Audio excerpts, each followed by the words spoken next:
Hello दोस्तों, कैसे हो आप सब लोग। यूपीएससी इंजीनियरिंग सर्विस के प्रीवियस ईयर क्वेश्चन का हम सॉल्यूशन कर रहे थे। ईएससी 2018 के हमने 20 नंबर क्वेश्चन तक लास्ट लेक्चर में कर लिए थे। आज इस लेक्चर में हम उससे आगे क्वेश्चन देखेंगे। तो आज के लेक्चर का पहला question, ground water flow through an aquifer with a cross section area of 1 × 10⁴ metre square.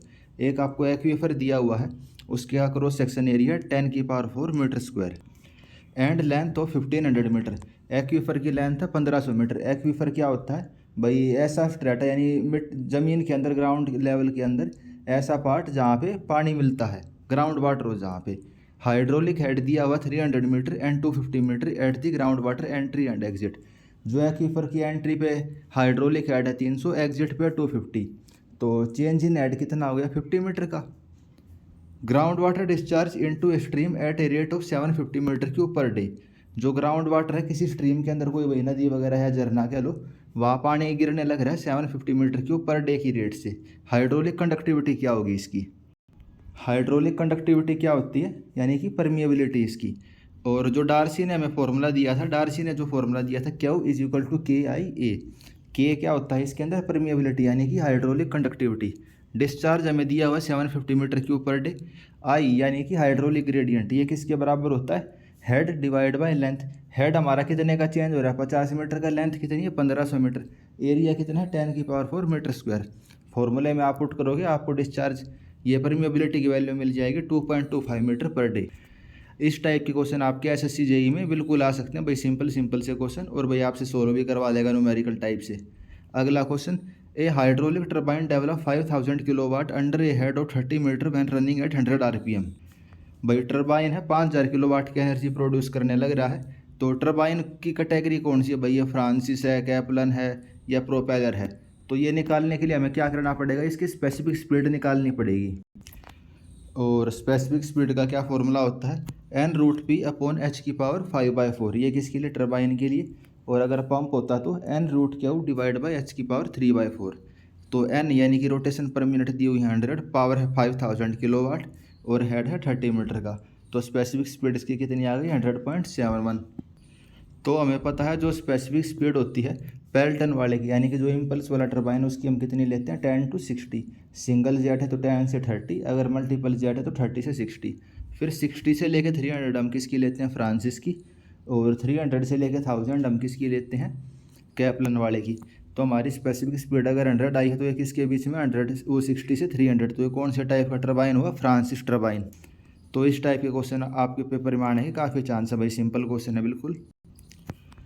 Next question, the rate of rainfall for the successive 30 minute period of a 3 hour storm. 3 घंटे के लिए बारिश हुई है और 30 minute के interval में जो बारिश हुई है वो आपको बता रखी है भाई 1.6, 3.65। अब इसकी यूनिट देखो क्या है, ये है सेंटीमीटर पर आवर। इसकी यूनिट क्या है, सेंटीमीटर पर आवर। यानी कि 1.6 सेंटीमीटर पर आवर की इंटेंसिटी से बारिश हुई और कितने टाइम के दौरान हुई है, 30 मिनट के इंटरवल में, यानी कि आधे घंटे के लिए। तो बारिश कितनी हुई है 1.6 इंटू 1/2, क्योंकि 30 मिनट यानी आधे घंटे के लिए, ठीक है। सरफेस रन ऑफ दिया हुआ 3.2 सेंटीमीटर, सरफेस रन ऑफ कितना है 3.2 सेंटीमीटर। फाई इंडेक्स क्या, फाई यानी कि इनफिल्ट्रेशन कितना हुआ है। तो इनफिल्ट्रेशन इंडेक्स हम कैसे निकालते हैं, सबसे पहले हमें एज्यूम करना पड़ता है कि भाई इनफिल्ट्रेशन इंडेक्स कितना होता है। और वो हम क्या एज्यूम करते हैं, जो सबसे छोटे वाली वैल्यू होती है ना बारिश की, उसको हम एज्यूम कर लेते हैं। लेकिन अभी हमारा कैसा ऑब्जेक्टिव टाइप का पेपर है, जैसे एसएससी जेईई हो गया भाई, सब्जेक्टिव तो है नहीं ये। तो हमने ऑप्शन देखे, कोई भी सबसे छोटे वाला ऑप्शन किया 1.5 सेंटीमीटर पर आवर। तो जो हमें इनफिल्ट्रेशन इंडेक्स की वैल्यू कितनी माननी पड़ेगी, 1 सेंटीमीटर पर आवर से ज़्यादा मान के जो हम पहला अपना इटरेशन लेंगे भाई, अपनी कैलकुलेशन निकालते हैं, इसमें स्टेप्स करने होते हैं। तो हम सबसे पहले क्या निकालेंगे, टोटल बारिश कितनी हुई है, जो टोटल प्रेसिपिटेशन है। और टोटल प्रेसिपिटेशन हम कैसे निकाल लेंगे, अब हमने इनफिल्ट्रेशन वाले की वैल्यू कितनी ली है, 1 सेंटीमीटर पर आवर से ज़्यादा होगी। 1 सेंटीमीटर क्या थी भाई, जो आपको वैल्यू दे रखी है ना बारिश की, 1.6, 3.65, 2.8, 2.21। तो सबसे छोटे वाले कौन सी थी, 1 सेंटीमीटर। लेकिन हमने किससे ज़्यादा मान ली, 1 सेंटीमीटर पर आवर से ज़्यादा मान ली। अब इनफिल्ट्रेशन वैल्यू, ज़मीन के अंदर जो पानी जा रहा है 1 सेंटीमीटर से ज़्यादा है, तो जो ये बारिश हो रही है 1 सेंटीमीटर पर आवर की इंटेंसिटी वाली, तो सारी ज़मीन के अंदर चली जानी है। रन ऑफ में तो कंट्रीब्यूशन ये कुछ करेगी नहीं। तो सही बात है, रन ऑफ में कंट्रीब्यूशन नहीं करेगी, तो उस वाले को छोड़ के हम टोटल प्रेसिपिटेशन निकाल लेंगे। बची हुई जितने भी भाई 1.6 इंटू 1/2, यानी भाई आधे घंटे के लिए हुई है ना, तो टोटल बारिश कितनी हुई 7.6 सेंटीमीटर की। और रन ऑफ कितना 3.2 सेंटीमीटर, रन ऑफ कितना 3.2 सेंटीमीटर। तो इनफिल्ट्रेशन इंडेक्स हमारा कितना आ गया 7.6 माइनस 3.2 डिवाइड बाई 2.5, क्योंकि भाई 2.5 घंटे का टाइम पीरियड है ना। हमने जो 1 सेंटीमीटर वाली बारिश तो कंसिडर करी ही नहीं, बारिश तो टोटल 3 घंटे के लिए थी, लेकिन जो आधे घंटे के लिए 1 सेंटीमीटर वाली बारिश हो रही थी उसको हमने कंसिडर नहीं करा। इस वजह से टाइम अब हमारा कितना हो गया 2.5 घंटे का। तो हमारा फाई वैल्यू कितनी आ गई 1.76, और ये किससे ज़्यादा है 1.76 किससे ज़्यादा है 1.6 से ज़्यादा है। इस चीज़ का क्या मतलब हुआ भाई, हम तो ये एज्यूम कर रहे थे कि 1.6 वाली जो बारिश है वो रन ऑफ के अंदर कंट्रीब्यूशन करेगी, लेकिन उसका कोई भी कंट्रीब्यूशन नहीं रन ऑफ के लिए। तो अब हम अगला दोबारा से इस प्रोसेस को रिपीट करेंगे, तो 1.6 वाले को भी कंसिडर नहीं करेंगे, तो 1 वाला भी हटा दिया 1.6 वाला भी। अब टाइम कितना बचा 2 घंटे की बारिश बची, ठीक है। टोटल प्रेसिपिटेशन अब कितना हुआ 1.8 प्लस 2.5 प्लस 1.1 प्लस 1.6, 6.8 सेंटीमीटर आधे आधे घंटे के लिए हो रहा है, तो 3.2। अच्छा, वो डिवाइड बाय 2 करके ही लिखा हुआ है, तो 6.8 की प्रेसिपिटेशन है यानी बारिश हुई है, रन ऑफ है 3.2, रन ऑफ तो अभी भी उतना ही रहेगा। फाई इंडेक्स कितना आ गया 6.8 minus 3.2 divide by 2 1.8 centimetre per hour.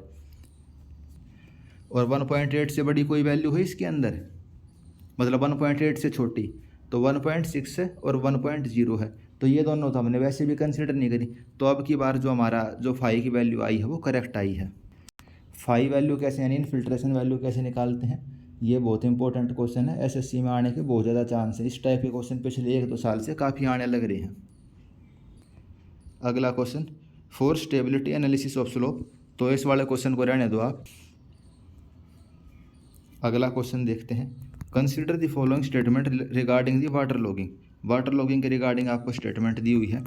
Water logging is the rise of ground water table leading to the possible increase in salinity resulting in reduction in the yield of crop.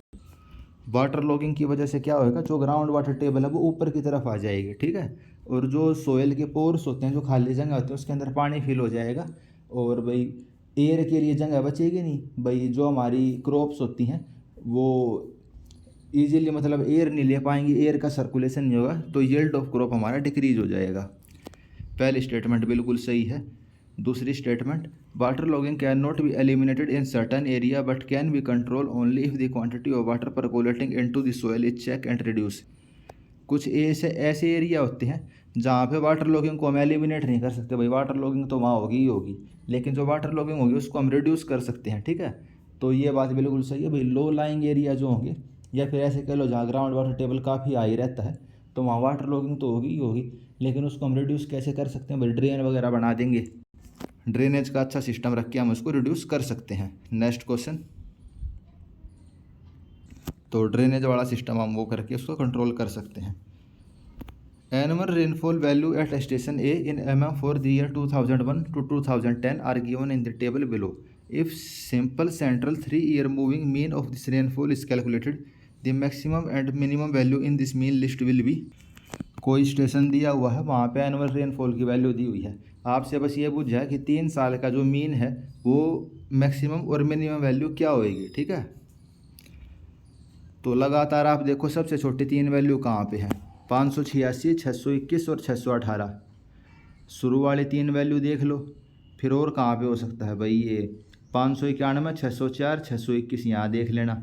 तो जहाँ पे average minimum होगा वहाँ देख लेंगे सबसे ज़्यादा कहाँ हो सकता है, जहाँ ये 689 लिखा हुआ है, 618, 639 और 689, इन तीनों का जो एवरेज होएगा, ठीक है। तो मैक्सिमम मिनिमम बताना, सिंपल आपको एवरेज लेना, जैसे इसमें दिया हुआ है ना 3-3 साल का एवरेज करके साइड में लिखा हुआ है राइट हैंड की तरफ, मैक्सिमम मिनिमम हमने निकाल लिया। इस वाले क्वेश्चन में सिंपल आपको एवरेज करना था भाई, लगातार 3 साल का मैक्सिमम एवरेज क्या है, मिनिमम एवरेज क्या है। अगला question, Khosla formula for assessing the pressure distribution under the weir floor are based on the. जो वियर के फ्लोर होते हैं उनके अंडर जो प्रेशर का डिस्ट्रीब्यूशन होता है उसको एसेस करने के लिए खोसला ने हमें एक मेथड फॉर्मूला दिया था, वो किसके ऊपर बेस है, तो वो बेस हमारा potential flow in permeable layer just beneath the floor. तो ये वाला क्वेश्चन भी बहुत आता है। खोसला फॉर्मूला किस चीज़ के लिए है, potential flow in permeable layer just beneath the floors. जो वियर है भाई डैम टाइप का जो आपका स्ट्रक्चर है उसके फ्लोर के नीचे जो प्रेशर रहेगा, फ्लो रहेगा, वो हम बताते हैं खोसला फॉर्मूला से। और इसने क्या एज्यूम किया, किस बेस पे था, potential flow in permeable air just beneath the floor. अगला question, in a siphon aqueduct worst condition of uplift on the floor occurs when. जो एक्वेडक्ट होता है उसमें क्या होता है, जो हमारी रिवर है, रिवर नहीं आप क्या लो भाई, जो मैन मेड कनाल, हमारा जो मैन मेड कनाल है वो तो ऊपर से जाएगा, और जो नेचुरल ड्रेन है नाला कह लो, नदी कह लो, वो नीचे से जाएगी। ठीक है, ठीक है। एक्वेडक्ट में क्या होता है, इंसान के द्वारा बनाई हुई जो नदी है, कनाल है, जो कुछ भी है वो ऊपर से, और नीचे से नेचुरल वाली ड्रेन जाएगी।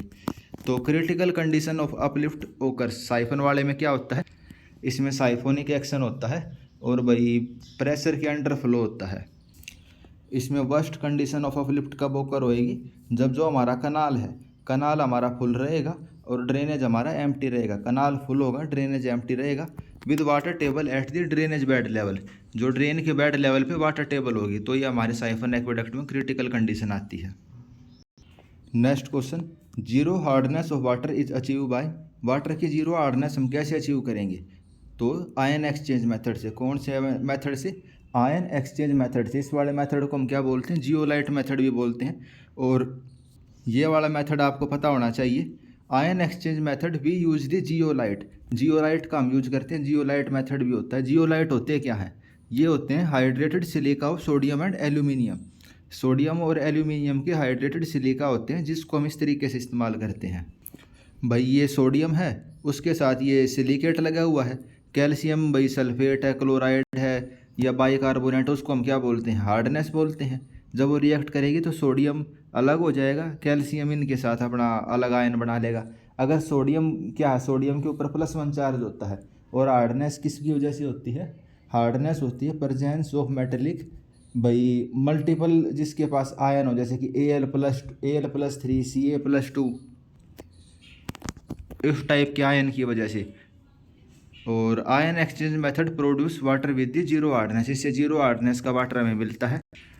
अब इसके अंदर जो भी हम ये केमिकल वगैरह यूज करते हैं, भैया जियोलाइट हम यूज करते हैं। ठीक है, एक बार आपने यूज कर लिया, भाई सोडियम का जियोलाइट है या एल्यूमिनियम का जियोलाइट है, तो सोडियम तो रिप्लेस हो गया, भाई सोडियम बाइकार्बोनेट, सल्फेट, क्लोराइड, ये जो कुछ भी बनना था वो बन गया, हार्डनेस हो गई जीरो। अब जो भी आपका भाई वो था, भाई केमिकल था या पत्थर वगैरह लगा लो आप, ठीक है, तो उसकी तो शक्ति ख़त्म हो गई। तो बार बार हम कैसे बनाएंगे, तो उसको हमें वापस उसके अंदर पावर वो करने के लिए ब्राइन सॉल्यूशन होता है, तो उसका यूज करते हैं। जो सोडियम होता है वापस अपनी शक्ति आ जाती है उसके अंदर, सोडियम जियोलाइट वापस पावरफुल हो जाता है और दोबारा उसको हम यूज कर लेते हैं। तो ये वाला क्वेश्चन भी आ जाता है, तो इस चीज़ को भी याद कर लेना। भाई आपने सोडियम का आयन यूज कर लिया, ठीक है, तो वापस सोडियम के आयन के लिए हम क्या करेंगे, साल्ट का ब्राइन सॉल्यूशन होता है। जैसे भाई नमक वाला पानी हो गया एक टाइप से, तो नमक में क्या होता है, NaCl होता है, तो सोडियम आयन वापस से आ जाता है हमारे पास। अगला question, 5 TBOD of a 10% diluted sample having DO of 6.7, DS is equal to 2 milligram and consumption of oxygen in blank 0.5 milligram per litre will be. तो 10% डाइल्यूशन का क्या मतलब है, 10% डाइल्यूशन का मतलब है भाई 10 मिलीलीटर तो आपका वैसा पानी रहेगा भाई जो सैंपल वाला है, और 90 मिलीलीटर आपका फ्रेश यानी कि डिस्टिल्ड वाटर रहा होगा, और उसको मिक्स करके आपने 100 मिलीलीटर बना दिया। ठीक है, 10% डाइल्यूशन का ये मतलब है। तो डाइल्यूशन फैक्टर आपका क्या हो जाएगा भाई, 100% तो मिक्स करने के बाद पानी हो गया, डिवाइड बाई 10 आपका सैंपल था, डाइल्यूशन फैक्टर आपका क्या हो गया, 10। तो हम BOD हम कैसे निकालते हैं, BOD हम निकालते हैं भाई इनिशियल उसके अंदर डिजोल्व ऑक्सीजन कितनी थी माइनस उसके अंदर फाइनल कितनी मिली, मल्टीप्लाई बाय डाइल्यूशन फैक्टर। अब इसके अंदर हमें एक चीज़ एक्स्ट्रा और दे रखी है, consumption of oxygen in blank sample, यानी कि ये एक्स्ट्रा ऑक्सीजन भी यूज होने लग रही है। तो हम कैसे निकालेंगे भाई, इनिशियल ऑक्सीजन कितनी थी 6.7, फाइनल कितनी मिली 2, माइनस हम ये 0.5 भी करेंगे, तो कितना बचा 4.2, multiply by dilution factor. Dilution factor क्या था 10, तो हमारा आंसर कितना आ जाएगा 42 मिलीग्राम पर लीटर। अगला question, which one of the following statement related to the testing of water for municipal use is correctly applicable. Option देखते हैं, pseudo hardness is due to the presence of fluoride. तो पहली statement गलत है। Pseudo hardness किसकी वजह से होती है? सोडियम आयन के कंसंट्रेशन की वजह से। Na+ जो आयन होता है उसकी वजह से क्या होती है? Pseudo hardness. Second statement, when alkalinity is greater than total hardness, carbonate hardness is equal to total hardness. जो कार्बोनेट हार्डनेस होती है उसका क्या फॉर्मूला होता है? कार्बोनेट हार्डनेस क्या होती है? मिनिमम ऑफ टोटल हार्डनेस और अल्कलिनिटी। कार्बोनेट हार्डनेस क्या होती है? Minimum of total hardness and alkalinity. और कम कौन सी है? टोटल हार्डनेस हमें दे रखी है, तो कार्बोनेट हार्डनेस किसके बराबर होगी? टोटल हार्डनेस के। तो दूसरी स्टेटमेंट बिल्कुल सही है। कार्बोनेट हार्डनेस किसके इक्वल होती है? Minimum of total hardness comma alkalinity. तो दूसरी स्टेटमेंट सही है, टोटल हार्डनेस कम है तो वो हो जाएगी। तीसरी statement, bicarbonate alkalinity is equal to total alkalinity minus, तो ये गलत है। हम तो केवल वो कार्बोनेट वाली हार्डनेस निकालते हैं। तो दूसरी स्टेटमेंट सही है, बाकी सभी गलत हैं। ये वाला फॉर्मूला बहुत इंपॉर्टेंट हो जाता है। ये इसने गलत लिख दिया यहाँ पे। ये होएगा carbonate hardness is equal to minimum of total hardness comma alkalinity. ठीक है, इस वाले को याद रख लेना। सोडो हार्डनेस सोडियम की वजह से होती है। फिर है बाई कार्बोनेट अल्कलिनिटी किसके बराबर होती है? अल्कलिनिटी क्या होती है? अल्कलिनिटी होती है भाई ऐसे आयन जो H पॉजिटिव को न्यूट्रलाइज कर देते हैं, उनकी कंसंट्रेशन हम निकालते हैं, तो वो होती है अल्कलिनिटी। और तीन टाइप की अल्कलिनिटी होती है हमारे पास। एक तो होती है कार्बोनेट, एक होती है बाई कार्बोनेट, और एक होती है हाइड्रोक्साइड। हाइड्रोक्साइड यानी कि OH, carbonate CO3, by carbonate HCO3। तो बाई कार्बोनेट निकालनी तो टोटल हार्डनेस में से बची हुई दोनों को माइनस कर देना। अगला क्वेश्चन देखते हैं। Capacity of a service reservoir in a campus should cater to. तो सर्विस रिजर्वोयर जो है उसके अंदर कितनी कैपेसिटी होनी चाहिए? तो सर्विस रिजर्वोयर के अंदर बैलेंसिंग स्टोरेज, ब्रेकडाउन स्टोरेज और फायर रिजर्व, इन तीनों के सम के बराबर स्टोरेज होनी चाहिए। सर्विस रिजर्वोयर क्या हो गया भाई? इमरजेंसी का टाइम यूज करने के लिए जो एक्स्ट्रा रिजर्वोयर है एक टाइप से वो हो गया। तो फायर लग जाए, ब्रेक डाउन हो जाए, और जो बैलेंसिंग स्टोरेज है उन तीनों का जो सम है वो उसके अंदर होना चाहिए। तो फायर वाला तो आपको पता ही है भाई, कभी आग वगैरह लग जाए इमरजेंसी में। ब्रेक डाउन भी आपको पता ही है। और ये बैलेंसिंग स्टोरेज क्या होती है भाई? जो डिमांड के अंदर फ्लक्चुएसन होती रहती है ना भाई, कभी 100 लीटर की पानी की डिमांड आएगी, कभी 20 लीटर की, तो जो फ्लक्चुएसन होती हैं उनको मतलब बैलेंस आउट करने के लिए हम बैलेंसिंग स्टोरेज का यूज करते हैं। तो इन तीनों का सम आएगा सर्विस रिजर्वोयर के अंदर। अगला question, consider the following statement regarding the ground water pollutant. Ground water pollutant की रिगार्डिंग स्टेटमेंट बतानी है। पहली, most of ground water are generally non alkaline. तो पहली स्टेटमेंट गलत है। जो ग्राउंड वाटर होते हैं ज़्यादातर वे क्या होते हैं? अल्कलाइन होते हैं, यानी कि OH आयन होता है उनके अंदर।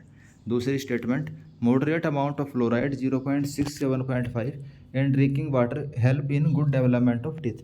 तो सही बात है, जो फ्लोराइड की कंसनट्रेशन हम कितनी लेते हैं? एक्सेप्टेबल लिमिट 1 होती है और परमिसिबल लिमिट 1.5 होती है। अगर वो उतना रहेगा तो हमारे टीथ के लिए हेल्पफुल रहेगा। तीसरी statement, natural water do not have dissolve mineral matter in them. तो ये स्टेटमेंट गलत है। जो नेचुरल वाटर स्ट्रीम होते हैं उसके अंदर डिजोल्व मिनरल होते हैं। तो दूसरी सही है, बाकी दोनों गलत हैं। तो ग्राउंड वाटर अल्कलाइन होते हैं, ग्राउंड वाटर के अंदर माइनर मिनरल डिजोल्व होते हैं, और फ्लोराइड किस लिए होता है? डेवलपमेंट ऑफ टीथ के लिए हेल्पफुल रहता है। अगली स्टेटमेंट, अगला question, consider the following statement regarding the anchorage of pipeline conveying the water. Anchoring क्या होती है? एंकरिंग हो गया भाई, जैसे समुद्री जहाज में एंकर डालते हैं ना, हैंगर डालते हैं, वो किस लिए डालते हैं भाई? सपोर्ट करने के लिए, इधर उधर ना हिले समुद्री जहाज। तो वही चीज़ पाइप के लिए आप एंकरिंग करते हो, यानी कि उसको पकड़ के रखते हो भाई, नट बोल्ट से कर दोगे या फिर रस्सी वगैरह से बांध दोगे। तो एंकरिंग हम इसलिए करते हैं। तो at bend pipe tend to pull apart. तो सही बात है, जो बैंड होते हैं वहाँ पे पाइप्स क्या करेंगी भाई? प्रेशर लगाएंगी। दूसरी statement, at bend force exerted on the joint due to the longitudinal shear stress are erroneous and joint में गेट लूजन। जो बैंड होते हैं वहाँ पे जो फोर्स होती है लॉन्गिट्यूडनल शियर स्ट्रेस वो काफ़ी ज़्यादा होती हैं, और जो जॉइंट हमारे लूज होने का खतरा रहता है। ये वाली बात भी सही है भाई। आपकी वेलोसिटी पहले x डायरेक्शन में थी, अब उसको आपने बेंड कर दिया, अब वेलोसिटी आपकी y डायरेक्शन में हो गई। ठीक है, तो मोमेंटम चेंज होने की वजह से फोर्स लगेगा, मोमेंटम चेंज होने की वजह से फोर्स लगेगा। और भाई जो जॉइंट है वो लूज होने की कोशिश करेंगे, शियर फोर्स भी आएगा और भाई पुल वाला फोर्स भी आएगा। तो इस वजह से उसको में एंकर करना पड़ता है। अगली statement, To avoid problem by hydrodynamic effect, pipe are anchor using the concrete block which absorb the side thrust at bend. तो कंक्रीट ब्लॉक की हेल्प से भी हम उनको एंकर कर सकते हैं, सही बात है। Pipe are also anchor on the steep slope के ऊपर भी हम उनको एंकर करते हैं, तो ये भी सही बात है। एंकर क्या होता है? एंकर करने का मतलब मैंने आपको बता दिया भाई, उस चीज़ को पकड़ के रखना, बांध के रखना, ताकि वो हिले डुले नहीं। अगला question, consider the following statement with reference to the bioenergy as a renewable energy source. तो bioenergy renewable energy source के रिगार्डिंग आपको स्टेटमेंट पढ़नी है। Plant ensure continuous supply of gas due to their continuous growth. Plant energy का continuous source है भाई, वे plant जो हैं वो कंटिन्यूसली ग्रोथ करते रहेंगे, और भाई जो बायोगैस हम उनसे इजीली बना लेंगे। बायोगैस क्या होती है भाई? उनको एनारोबिक प्रोसेस होता है और वो मीथेन गैस बनाते हैं ना, तो वो वाला मेथड हो गया। तो प्लांट तो भाई हमेशा उगते रहेंगे, कंटिन्यूस ग्रोथ होएगी, उससे हम फिर गैस बना लेंगे। Cost of obtaining energy from biogas is less than the fusil fuel. ये वाली स्टेटमेंट गलत है। फ्यूजिल फ्यूल हमें सस्ते पड़ते हैं, जैसे भाई पेट्रोल डीजल। क्या करना है भाई? ज़मीन में कुआं खोदना है, तेल निकल गया, उसको निकाल लो और बेचो, ठीक है। और बायोगैस का क्या करना भाई? पहले आपको प्लांट बनाना पड़ेगा, पूरा खर्चा आएगा। और बायोगैस के एक प्लांट से कितनी गैस निकल जाएगी भाई? एक घर का काम चल जाएगा, 2 घर का। और भाई तेल का कुआं होगा तो तेल के कुएं से तो पूरे शहर को तेल पहुंचा दो बेशक। तो भाई फॉसिल फ्यूल सस्ते पड़ते हैं, बायोगैस थोड़ी महंगी पड़ती है, मतलब एनर्जी उसको निकालने के लिए महंगी पड़ती है। अब भाई एक घर में किसी ने बायोगैस का प्लांट लगा लिया तो वो अलग चीज़ है। फिर अगला क्वेश्चन, डाइजेशन ऑफ स्लज में produce H2S and NOx which are injurious to the human health. तो ये वाली बात भी सही है। जो स्लज का डाइजेशन होता है, हाइड्रोजन सल्फाइड गैस और नाइट्रोजन के ऑक्साइड बन सकते हैं, जो कि ह्यूमन हेल्थ के लिए डेंजरस है। अगली statement, floating dome installation is preferred operation at it supply gas at constant pressure irrespective of quantity of gas produce. जो फ्लोटिंग डोम इंस्टॉलेशन का मेथड होता है वो कॉन्स्टेंट प्रेशर के साथ और भाई कॉन्स्टेंट गैस प्रोड्यूस करेगा, तो फ्लोटिंग डोम मेथड हमारा बढ़िया ऑप्शन होता है। तो ये वाली स्टेटमेंट भी सही है। दूसरी स्टेटमेंट गलत है, आपको ये याद रखना, फ्यूजिल फ्यूल हमें सस्ते पड़ते हैं बायोगैस के कंपैरिजन में। Consider the following statement regarding the water stabilization pond. Water stabilization pond के रिगार्डिंग आपको स्टेटमेंट बतानी है, यानी कि जो ऑक्सीडेशन पॉन्ड हो गया आपका। The pond has a symbiotic process of waste stabilisation through algae on one hand, bacteria on the other hand. Oxidation pond के अंदर सिम्बायोटिक रिलेशनशिप होती है। जो भाई अलगी होती है, सबसे ऊपर वाले लेयर में अलगी होएगी, वो भाई ऑक्सीजन को प्रोड्यूस करेगी। और जो सबसे नीचे वाली लेयर होती है वहाँ पे क्या होता है? वहाँ पे एनारोबिक होता है, वहाँ पे एनारोबिक होता है। ऊपर बायोमास होता है, अलगी ऑक्सीजन प्रोड्यूस करेगी, बैक्टीरिया को मिल जाएगी। बैक्टीरिया स्लज का डाइजेशन करेगा, और भाई जब बैक्टीरिया मर के नीचे जाएगा या फिर भाई स्लज नीचे एनारोबिकली डिकम्पोज होएगा तो न्यूट्रिशन मिलेंगे, और वह न्यूट्रिशन ऊपर जो बैक्टीरिया है उसको खाने को मिल जाएगा। तो ऑक्सीडेशन पॉन्ड में सिम्बायोटिक रिलेशनशिप होती है। सिम्बायोटिक का क्या मतलब होता है भाई? एक जीव ने दूसरे जीव की मदद करी और उस जीव ने भाई पहले वाले की मदद कर दी, इस टाइप से। Oxygen in the oxidation pond is provided by algae. तो सही बात है, अलगी ऑक्सीजन देगी। डिटेंशन पीरियड 2 से 3 दिन का होता है, ये गलत है। ऑक्सीडेशन पॉन्ड में 15 से 30 दिन का डिटेंशन टाइम होता है। Bacteria develop in the pond are aerobic bacteria. तो ये वाली चीज़ भी गलत है। इसके अंदर फैकल्टेटिव टाइप के बैक्टीरिया होते हैं, ऊपर वाले लेयर में एरोबिक रहेंगे, नीचे वाले लेयर में एनारोबिक रहेंगे। तो पहली दूसरी सही है, बाकी गलत है। फैकल्टेटिव बैक्टीरिया होते हैं, 15 से 30 दिन का डिटेंशन पीरियड होता है। अगला question, purpose of recarbonation after water softening by the lime soda process is the. Lime soda process के थ्रू आपने पानी को सॉफ्ट कर दिया, यानी कि हार्डनेस उसकी ख़त्म कर दी, लेकिन उसके बाद फिर से हमें रिकार्बोनेशन करना पड़ता है, कार्बन हम उसके अंदर ऐड कर देते हैं। ऐसा हम क्यों करते हैं? तो ऐसा हम इसलिए करते हैं ताकि conversion of precipitate to the soluble form in the water. भाई जो हार्डनेस होती है लाइम सोडा से, वो पूरी तरीके से तो हम ख़त्म कर नहीं सकते, पूरे तरीके से ख़त्म करते हैं हम जियोलाइट वाले से। जियोलाइट होता है महंगा, ठीक है, और वो जियोलाइट मैंने आपको बताया था भाई ख़त्म भी हो जाता है टाइम के साथ, फिर उसको रिचार्ज करना पड़ता है। तो लाइम सोडा प्रोसेस से पूरे तरीके से तो हार्डनेस ख़त्म नहीं होती, थोड़ी बहुत हार्डनेस बच जाती है। अब पानी आपने भाई अपने प्लांट से सप्लाई कर दिया घरों के लिए, पाइपों में जाएगा, आगे चल के 1 किलोमीटर पे 2 किलोमीटर पे उसके प्रेसिपिटेट फॉर्म होंगे। वे प्रेसिपिटेट जब फॉर्म होंगे तो भाई पाइप के अंदर, पाइप तो आपकी छोटी सी पाइप होती है भाई, 20 mm की, 50 mm की, जो भी साइज है, प्रेसिपिटेट बैठेंगे, पाइप को क्लॉग कर देंगे, ब्लॉक कर देंगे। तो आपके लिए तो ये डेंजरस चीज़ है। तो आपके लिए डेंजरस चीज़ है, तो हम क्या करते हैं उसके सोल्यूबल बनाने के लिए रिकार्बोनेशन करते हैं, कार्बन डाइऑक्साइड उस पानी में हम ऐड कर देते हैं तो वे सोल्यूबल हो जाते हैं, प्रेसिपिटेट नहीं फॉर्म करते। उसके इंपॉर्टेंट पॉइंट आपको पता होना चाहिए। अगला question, environment flow of river refer to the quantity quality and timing of the flow. Environment flow of river क्या होता है भाई, रिवर का ऐसी क्वांटिटी क्वालिटी में फ्लो जो कि हमें रिक्वायर्ड होता है in the river to sustain the river ecosystem. River ecosystem को सस्टेन करवाने के लिए रिवर में कितना पानी होना चाहिए, उसकी क्या क्वालिटी होनी चाहिए और भाई किस टाइमिंग पे फ्लो करना चाहिए, उसको हम क्या बोलेंगे, एनवायरमेंटल फ्लो। एनवायरमेंटल फ्लो बोलेंगे उसको। अगला question, moisture content of certain municipal solid waste with the following compositions will be. भाई म्युनिसिपल सॉलिड वेस्ट के अंदर ये चीज़ें हैं, आपको ये बताना मॉइस्चर कंटेंट कितना है। कैसे बताओगे आप, पहले तो ये देख लोगे वेट वेट कितना है, यानी कि वेट यानी कि जब सैचुरेटेड है या उसके अंदर पानी मिला हुआ तब कितना है, 10 + 35 + 20 + 35।